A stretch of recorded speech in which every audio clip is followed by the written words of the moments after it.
Hello and welcome to the beginning of your climb to diamond. In this video I'm going to teach you how to play Echo, the meatiest weeb in the entirety of Team Rainbow. This motherfucker can tank bullets like a Monty made of meat, and take my word you're going to need all the survivability you can get with this machine of a man. I assumed you picked Echo because you heard he was a balanced operator with great entry denial kit. Well, let me tell you now, everything you've heard until this point is all lies and deception to stop you becoming the diamond you really are. Echo is in fact the best roaming and deep flanking operator in this entire fucking meme of a game. As Gandhi once said, roaming Echo is best Echo, so by the time the action phase starts you should be nestled on the other side of the map in a safe corner, away from the prying eyes of a sweaty Ashmain, playing Candy Crush on your Apple-sponsored smartwatch, droning out the enemy team, and generally heckling them with your joke of a wind frisbee. Echo has a great kit perfectly suited to the roaming lifestyle, so let me take you through it. The MP5SD has a integrated silencer, making it perfect for bringing an enemy team to its knees without them ever knowing where you came from. Apart from that, it's got garbage tier damage, so you need to be popping heads like balloons instead of going for center mass. But if you're a scrub like myself, just pray to Lord Tachanka that they have the reactions of a potato and can't counter your sneak attack. Slap an ACOG and angled grip on this bad boy and you'll be out fragging a diamond pre-nerf fella. Or if you are just a potato with arms, stick any other scope on with vertical grip and even you won't be able to fuck it up.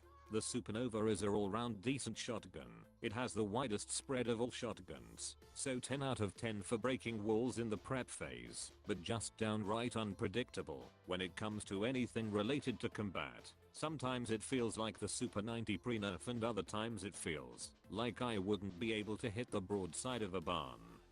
So just don't rely on it in a pinch, because that'll be the time it fails you. Then you're really up shit creek. But with the right conditions and timing you can set up some spicy ambushes on the unsuspecting scrubs, hopefully leading these sorry cunts to rage quit because of your diamond tier tactics. All I can say for attachments is the laser dot is a prerequisite for actually getting kills, and a scope of your choice.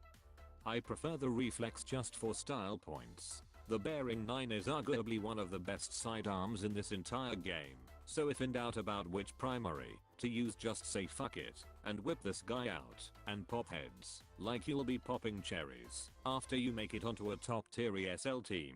This weapon somewhat negates the need for accuracy. If you somehow go full potato and miss all the shots with the MP5, just pull this out and strafe their position with a RPM comparable to a fucking A10. Under no circumstance should you ever put a silencer on this weapon. You just neuter its range and turn it into a water pistol and not the bullet hose it truly is. Any other attachments are Gucci, as long as you're not putting yourself at a disadvantage. Unless you're like a masochist or something. Whatever floats your boat. I'd recommend the Harlow and Flash Hider, but you really can't go wrong with anything else. I actually had to look up his other secondary. The fuck even is this piece of shit? If you use the P229, maybe Rainbow isn't the right game for you. But well, if you enjoy being a detriment to your entire fucking team and throwing game after game, give it a whirl.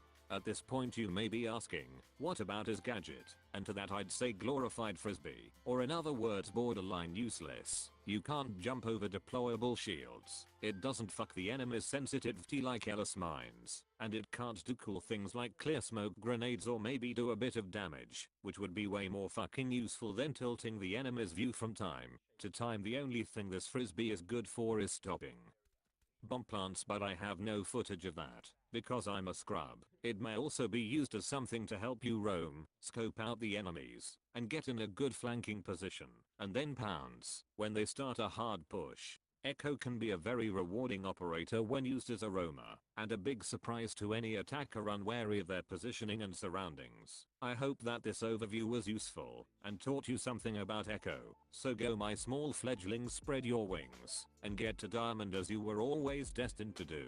I plan on making more videos similar to this in the future, so if you enjoyed, like and subscribe. Thank you for watching and goodbye.